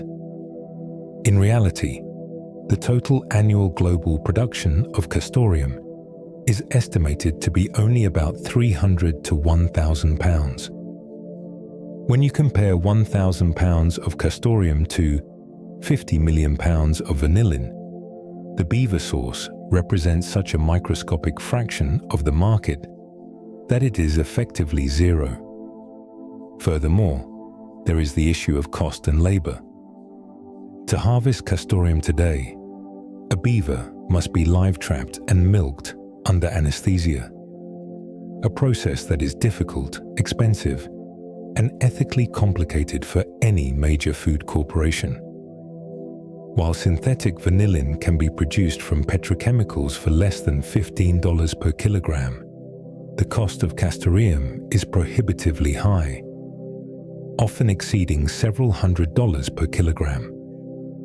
No mass-market ice cream company or cookie manufacturer would choose an ingredient that is more expensive, harder to find, and a potential public relations nightmare when they have access to inexpensive, chemically pure vanillin derived from wood pulp or oil. In 2011, the Vegetarian Resource Group contacted 5 of the largest vanilla flavoring companies in the world to ask if they used castoreum in their products. Every single company replied with a definitive no, stating that they did not use animal-derived juices in their extracts or flavors. So why does the rumor persist? It is a ghost story of the digital age, fueled by the shock value of the phrase anal glands and the vague nature of food labeling laws. But as you drift towards sleep, you can rest assured that your vanilla treats are the product of orchids and chemistry, not forest creatures. The real secret behind the world's most popular flavor is not a beaver's backside, but the incredible molecular efficiency of the vanillin molecule and the centuries of human effort required to bring it from the rainforest to your table. The beaver butt myth is a fascinating example of how a tiny historical footnote in perfumery can be transformed by social media into a viral anxiety, even when the economic and biological reality makes it an impossibility. Tonight, as we continue our exploration, we must look at why this plain spice carries such a heavy price tag. In the global marketplace, vanilla sits in a category almost entirely of its own. It is the second most expensive spice in the world, trailing only saffron in its valuation. To understand why, we have to look at the sheer amount of human energy and biological time contained within every single pod. Unlike most crops that can be sown and harvested within a single season, vanilla requires a long-term commitment that tests the limits of agricultural patience. The journey of a single vanilla bean begins years before it ever reaches a kitchen. After a new cutting is planted, it takes 3 to 4 years for the vine to mature enough to produce its first waxy blossoms. Once the vine is ready, the window for success is impossibly narrow. As we have discussed, the flowers open for only a few hours on a single morning each year. This creates a period of intense, frantic labor for the farming communities. To produce just 1 kilogram of cured vanilla beans, a farmer and their family must move through the snaking vines and successfully hand-pollinate approximately 1,000 500 individual flowers. This is a task that defies mechanization. There is no machine on Earth capable of navigating the delicate trumpet-shaped petals and lifting the microscopic rostellum with the precision and speed of a human hand. Once the pollination is successful, the labor has only just begun. From the moment a pod begins to form until it is dried, cured, and ready for export, it will be handled between 50 and 70 individual times. The farmer must check the ripeness of every pod daily, as picking them even a few days too early or too late can drastically reduce the concentration of flavor molecules and the bean's market value. Because of this extreme labor-to-yield ratio, the price of vanilla is not just high, it is incredibly volatile. The industry follows what economists call the vanilla cycle, a boom and bust pattern that can last for over a decade. In times of scarcity, the price of vanilla can detach from the reality of almost any other agricultural crop. We saw the most dramatic example of this in 2017 and 2018. Following a devastating cyclone in Madagascar and a period of intense speculation, the price of Grade 1 vanilla beans surged to $600 per kilogram. At that specific moment in history, this plain spice was actually trading for a higher price per kilogram than silver. This extraordinary wealth, known as green gold, provides a livelihood for 80,000 smallholder farmers in Madagascar alone, but it also creates a high-stakes environment. These farmers live in a world where the weather in the Indian Ocean can determine the economic fate of an entire region. Because of the long maturation period of the vines, the global supply cannot react quickly to market shifts. When a disaster strikes, the world must wait years for new vines to reach their flowering stage. This creates a lag in the market, where high prices eventually encourage overplanting, which then leads to a catastrophic market crash when those thousands of new vines all reach maturity at the same time. Research into the livelihoods of these communities reveals the bitter truth behind the sweetness. Despite the high global price, many farmers struggle to earn a decent standard of living, with many receiving only a small fraction of the final export price, while middlemen and foreign traders capture the majority of the profits. In some years, farm gate prices have plummeted from $36 per kilogram down to just over $2, leaving families in a cycle of debt. As you rest tonight, consider the weight of those 1,500 hand-pollinated flowers and the 70 times each pod was touched by a human hand before it reached you. Behind the plain label is an endurance test of biology and patience, a commodity that is as much about human effort as it is about aroma. The amber liquid in that bottle is a concentration of years of growth and months of manual work, a true luxury that our modern world has come to treat as a standard. Just as a fine wine reflects the minerals of a specific hillside, vanilla is a profound product of its terroir. This term describes the holistic environment in which a plant is grown, the specific humidity of the air, the composition of the soil, and the traditional agricultural techniques of the local community. While most of the world's vanilla belongs to the same biological species, the sensory experience of a bean from Mexico is worlds away from one grown in Tahiti or Indonesia. We begin with the gold standard, Madagascar bourbon vanilla. This variety has no connection to the whiskey. Rather, the name refers to the Isle of Bourbon, where the hand pollination method was first mastered. Madagascar produces the archetype of vanilla in our collective memory. These pods are prized for a flavor profile that is exceptionally creamy, sweet, and buttery. When you smell a Madagascar bean, you are greeted by a velvety sweetness that has made it the primary choice for dairy-based desserts like ice cream and custards. To find a more mysterious profile, we must look to the birthplace of the spice, Mexico. Mexican vanilla is often described as the most sophisticated of the varietals. While it shares the same species as the Madagascar bean, the environment of the Veracruz region produces a pod that is noticeably thicker. The flavor is smooth and mellow, but it is supported by surprising spicy and woody undertones.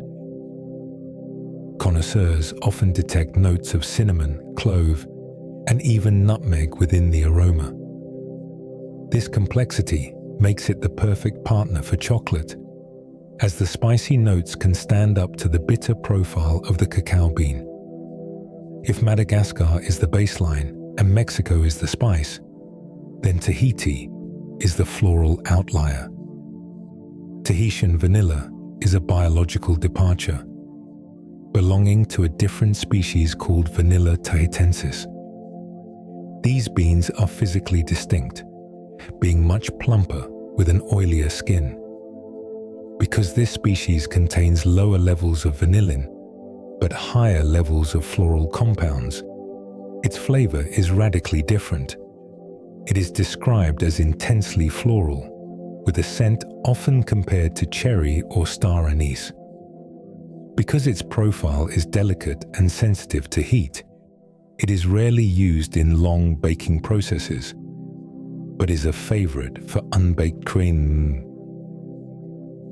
and delicate fruit-based dishes. The story of Indonesian vanilla provides a look at how industrial needs can shape flavor. Indonesia has become a massive producer by focusing on quantity. Unlike farmers who harvest beans one by one, Indonesian farmers often harvest entire vines at once to save time. To compensate for the variation in ripeness, they use a different curing process that results in a bean that is dark and distinctly smoky. While some find this profile too harsh for a light custard, it is remarkably heat-stable. Indonesian vanilla is the workhorse of the baking world, holding its own in high-heat recipes, where other notes might evaporate. Finally, we encounter the bold newcomer, Uganda. This region has quickly gained a reputation for excellence due to its unique equatorial climate that supports 2 harvests every year. Ugandan beans are rich and full-bodied, often possessing a chocolatey and raisin-like sweetness. As you rest tonight, you can imagine these different landscapes: the buttery fields of Madagascar, the spicy forests of Mexico, and the floral gardens of Tahiti. Each bean is a liquid map of its home. The journey from a tropical vine to your pantry is a precarious one, dictated by a supply chain that is both highly concentrated and remarkably fragile. To understand the economics of vanilla, we must look at the island of Madagascar, which stands as the undisputed titan of the industry. Madagascar alone produces roughly 80% of the world's natural vanilla supply, with the vast majority grown in the northeastern region by about 80,000 smallholder farmers. This extreme geographic concentration means that the global price of vanilla is essentially at the mercy of a single corner of the Indian Ocean. This vulnerability is most clearly seen in the devastating impact of weather. Vanilla orchids are highly sensitive to temperature and humidity, and the coast of Madagascar is unfortunately prone to powerful Indian Ocean cyclones. When a major storm hits, it can wipe out years of growth in a single afternoon. Because a vanilla vine takes 3 to 4 years after planting to produce its first flowers, the global market cannot simply replant and recover by the next season. This creates a massive lag in supply. A shortage today can drive prices into the stratosphere for years, as occurred in 2017 when prices peaked at $600 per kilogram. Beneath the global price shocks, the local supply chain is a complex web of intermediaries. Smallholder farmers typically sell their green or uncured beans to middlemen known as collectors. These collectors often negotiate for the lowest possible prices before selling the beans to professional processors or exporters at markups of 20% or more. For many farmers, this relationship is not just a business transaction, but a trap. To survive the months between harvests, farmers frequently take out high-interest loans from these same collectors. This practice is known as a flower contract, where the farmer uses their future crop as collateral. Because the market is so volatile, a farmer might borrow money based on high price expectations, only to find that the price has plummeted by the time of harvest. If they cannot repay the loan with their beans, they may be forced to sell their land, their livestock, or even their homes to settle the debt. This creates a devastating cycle of poverty that traps generations of families in the very fields that produce one of the world's most expensive luxuries. We are currently witnessing the latest turn of this vanilla cycle. After years of record high prices, the market has entered a period of oversupply. As more vines reach maturity and global demand levels out, prices at the farm level have begun to drop significantly. While this might seem like good news for the cost of ingredients, it often means that the families who work the hardest are earning less than ever for their labor. As you rest tonight, consider the invisible threads that connect your kitchen to the vanilla coast. The amber liquid in your cupboard is the product of a system that balances extreme wealth with deep precariousness. It is a reminder that the world's favorite flavor is not just a chemical compound, but a human story of endurance, risk, and a global marketplace that is as unpredictable as the winds of a tropical storm. In our previous explorations, we have treated vanilla as a standalone star, a rare orchid and a complex aromatic. But in the world of professional culinary arts and industrial food science, vanilla often plays a more subtle and arguably more important role. It is the world's most effective flavor modulator. This term describes a substance that does not just add its own scent, but fundamentally changes how we perceive other flavors in a dish. For many chefs, vanilla is a secret weapon used to achieve balance and depth in recipes where the consumer might never even realize it is present. The most common example of this synergy is found in the relationship between vanilla and chocolate. To the Aztecs, this was a sacred pairing, and modern chemistry confirms why they were right. Cocoa is naturally high in bitter alkaloids and astringent tannins. When a small amount of vanilla is added to chocolate, it does not necessarily make the dish taste like vanilla. Instead, the vanilla molecules interact with our sensory receptors to round out the sharp edges of the bitterness. This process, often called flavor rounding, makes the chocolate feel creamier and more luxurious on the palate. The same effect is utilized in the coffee industry. A drop of vanilla extract in a dark roast can softens the acidic bite of the beans, enhancing the perceived sweetness without the need for additional sugar. Beyond these familiar pairings, vanilla has a long and sophisticated history in savory cooking. One of the most famous applications is in the preparation of high-end seafood, particularly lobster. Pastry chefs and savory cooks alike have found that the sweet, buttery notes of Madagascar vanilla perfectly complement the natural sweetness of succulent lobster meat. By gently poaching lobster tails in a vanilla-infused butter sauce, or a beurre monté, a chef can create a dish that is exceptionally tender and aromatically complex. This technique has been a hallmark of master chefs who use the spice to bridge the gap between the richness of the shellfish and the delicate nature of a cream-based sauce. Vanilla is also surprisingly effective when paired with white meats and vegetables. In French cuisine, a blanquette de veau, or veal stew, might be elevated with a hint of vanilla to add a subtle exotic touch to the heavy cream and mushrooms. It is also frequently used with pork, where its woody and spicy undertones, especially in Mexican varieties, can enhance the savoriness of slow-cooked carnitas.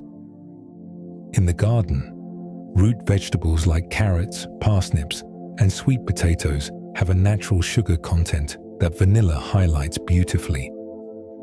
Even cauliflower and squash can be transformed by being roasted with a light dusting of vanilla powder, which adds an earthy warmth that salt alone cannot provide.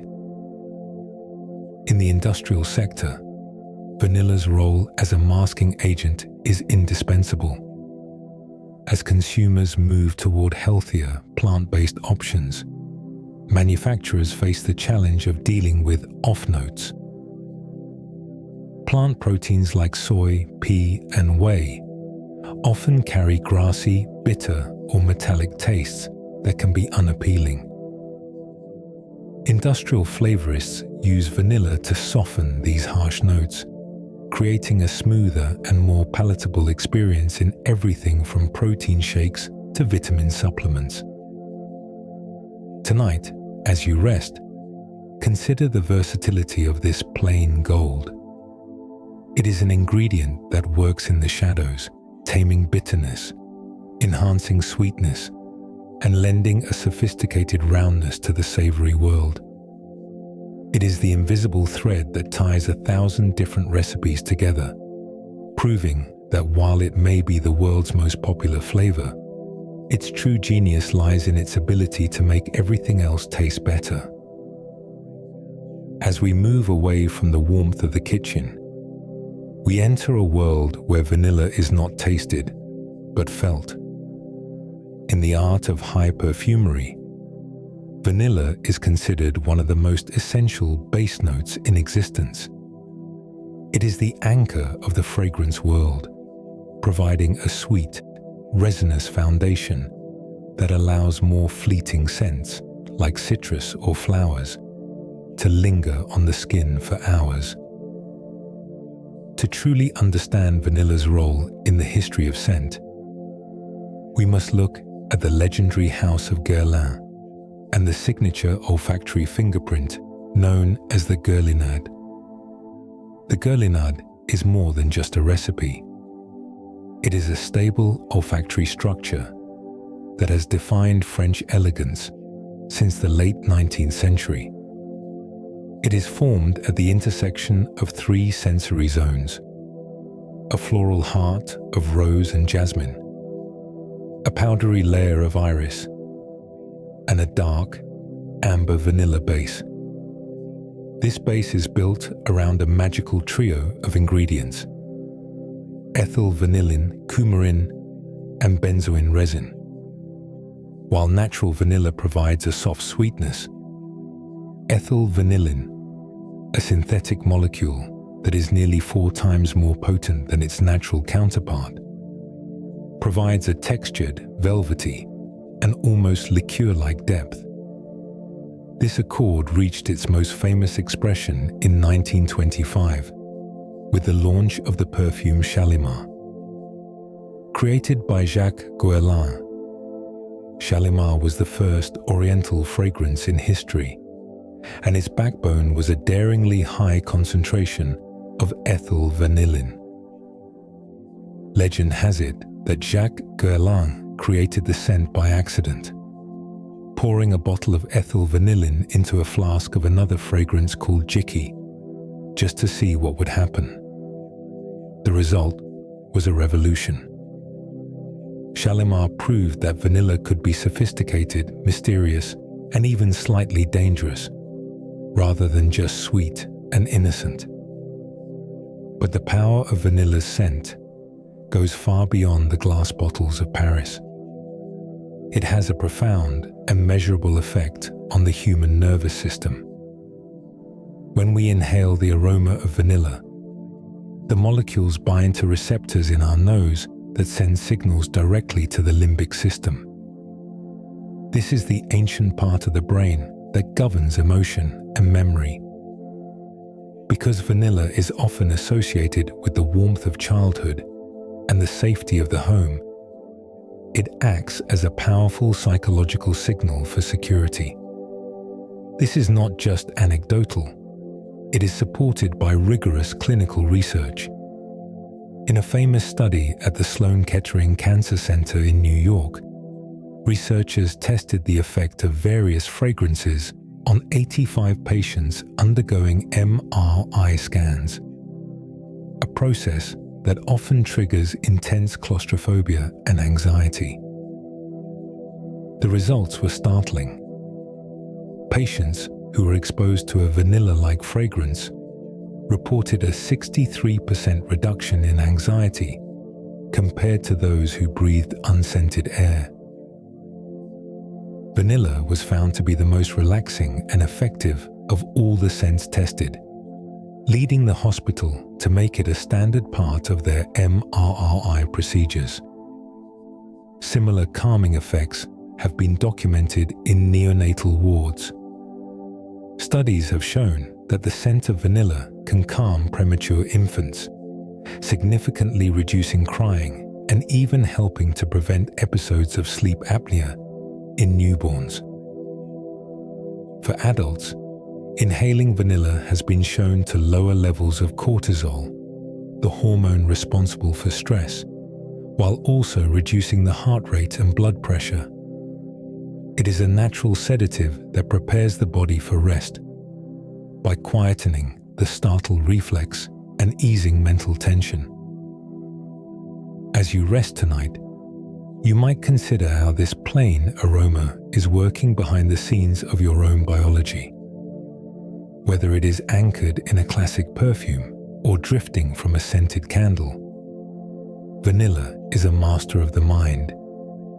It is a bridge between the physical and the emotional, a scent that tells your brain it is safe to let go and surrender to sleep. In our next phase, we will look at how modern science is trying to protect this biological treasure for the generations to come. As we move into the final chapters of our journey, we transition from the physical fields and the historical archives into the quiet, sterile light of the modern laboratory. For nearly 200 years, the vanilla industry relied on the same biological blueprints that existed in the time of the Aztecs. While crops like corn, wheat, and rice have been systematically bred and genetically improved over centuries to be more resilient and productive, vanilla remained a wild crop. Almost every vine in Madagascar and Mexico today is a literal clone of those first few cuttings smuggled across the ocean in the 1800s. This lack of genetic diversity has made the world's favorite flavor dangerously vulnerable. But in the last few years, between 2020 and 2025, a group of international scientists finally succeeded in unraveling the most complex secret of all, the vanilla genome. To understand the magnitude of this breakthrough, we must appreciate how difficult the vanilla orchid is to study at a molecular level. Most plants have a straightforward genetic structure, but the vanilla orchid is a biological enigma. In 2021, researchers from the University of Florida and several international partners published the first high-density genetic linkage maps for vanilla planifolia.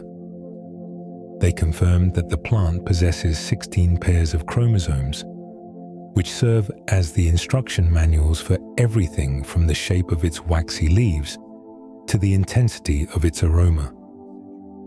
This was the first time humans had ever seen the complete book of life for the vanilla orchid, providing a roadmap for breeders to finally move the spice into the 21st century. One of the most urgent reasons for this research is a silent killer, known as Fusarium oxysporum. This fungal pathogen causes what farmers call root and stem rot, a devastating disease that can turn a healthy, vibrant plantation into a field of black, wilting vines in a matter of weeks. Because vanilla is traditionally grown from clones, if one plant is susceptible to the fungus, they all are. By mapping the genome, scientists have identified what they call quantitative trait loci, essentially biological landmarks on the chromosomes that are associated with natural resistance to this fungus. They discovered 20 specific areas on the orchid's DNA that act as protective shields. By identifying these markers, breeders can now identify which wild varieties of vanilla have the best immune systems, allowing them to crossbreed plants that can survive in the wild without the need for intensive chemical interventions. However, the most fascinating discovery within the vanilla genome is a phenomenon known as artial endoreplication. In most living things, including humans, every cell in the body contains the exact same amount of DNA. But the vanilla orchid is a genomic weirdo. Scientists discovered that as the plant grows, some of its cells replicate only parts of their DNA, while other parts are left behind.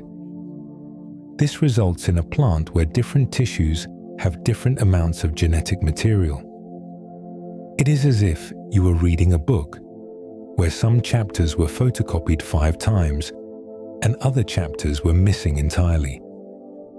This strange imbalance is part of what makes the orchid so resilient in the tropical heat. But it also made sequencing the genome a nightmare for computers to assemble. By finally solving this puzzle, scientists have gained a deeper understanding of how the plant manages its energy and builds its succulent, water-storing stems. Beyond survival, the Genome Project has opened the door to the genetics of flavor. Researchers have now identified the specific genes that act as the on and off switches for vanillin production. These genes, including enzymes like beta-glucosidase and cytochrome P450, regulate how the plant turns simple amino acids into the complex perfume we love. We now know that 67% of the plant's genes are concentrated in just 30% of its genome, creating islands of flavor that scientists can now study with precision. Tonight, as you rest, consider that we are the first generation in history to truly see the vanilla orchid for what it is. We are no longer just guessing at the secrets of the hidden flower. Instead, we are learning to listen to the whispers of its DNA. This scientific frontier is not about replacing the farmer in Madagascar, but about giving them a stronger, healthier vine, a plant that can withstand the changing climate and the pressure of disease, ensuring that the architecture of this ancient aroma remains a part of our world for centuries to come. The plain gold is being refined by the lens of the microscope, revealing a biological complexity that is anything but ordinary. As our journey through the architecture of aroma comes to its final chapter, we must look toward a horizon where technology and tradition are on a collision course. We have seen how vanilla is a miracle of biological complexity and human endurance. But the world's hunger for this scent is growing faster than the orchids can bloom. Global demand is rising by approximately 8% every year, driven by a consumer base that is increasingly rejecting artificial ingredients in favor of anything labeled natural. This shift has created a massive challenge for the food industry, leading to the rise of one of the most controversial technologies in modern science: symbiovanillin. Symbio, or synthetic biology, is a form of precision fermentation that turns microscopic organisms into tiny flavor factories. Instead of waiting years for an orchid vine to mature, scientists have taken the DNA sequences responsible for vanillin production and inserted them into common baker's yeast. When this genetically modified yeast is fed simple sugars, it breathes out vanillin glucoside. Because this process relies on fermentation, a biological method used for centuries to make bread, beer, and yogurt, many regulators allow the resulting product to be classified as a natural flavoring rather than artificial. The potential for this technology is staggering. The precision fermentation market is projected to grow to over $113 billion by 2034. For a large-scale food manufacturer, symbiovanillin offers a dream of stability, a consistent, high-quality supply of natural flavor that is unaffected by cyclones in the Indian Ocean or price spikes in the Malagasy markets. Yet, as we rest tonight, we must consider the profound ethical shadow cast by this innovation. The primary concern is the potential collapse of the traditional vanilla economy. As we have explored, Madagascar produces 80% of the world's natural supply, and the crop represents nearly 38% of the country's entire primary sector income. There are 80,000 smallholder families who depend on those waxy flowers for their survival. Organizations like Friends of the Earth have warned that if global giants like Nestle or Unilever fully switch to lab-grown vanillin, the market for real beans could evaporate, leaving millions of people in one of the world's poorest regions with no source of income. There is also a deep cultural irony in the natural label. In the Sava region of Madagascar, many indigenous farmers have grown vanilla for generations, but have never actually tasted real vanilla ice cream or seen how the spice is used in Western kitchens. They view the pod strictly as a cash crop for survival, often finding only the cheapest artificial flavorings in their local shops, because every real pod must be sold to provide for their families. If technology replaces the orchid, we risk a future where the world enjoys the sweetness of a lab-grown molecule, while the primary producers pay the bitter price of economic marginalization. The future of vanilla depends on our ability to value the orchestra over the soloist. While science can replicate the single molecule of vanillin, it cannot replicate the complex terroir of the Veracruz Mountains, the floral spirit of Tahiti, or the creamy soul of a bourbon bean cured under the sun. The goal for the next century is not to replace the farmer with a vat of yeast, but to use genomics and fair trade practices to create a supply chain that is as resilient as it is ethical. Tonight, as the scent of the hidden flower fades into the quiet of the room, remember that vanilla is more than just a default or a plain choice. It is a biological survivor that requires the intervention of a human hand for every single fruit.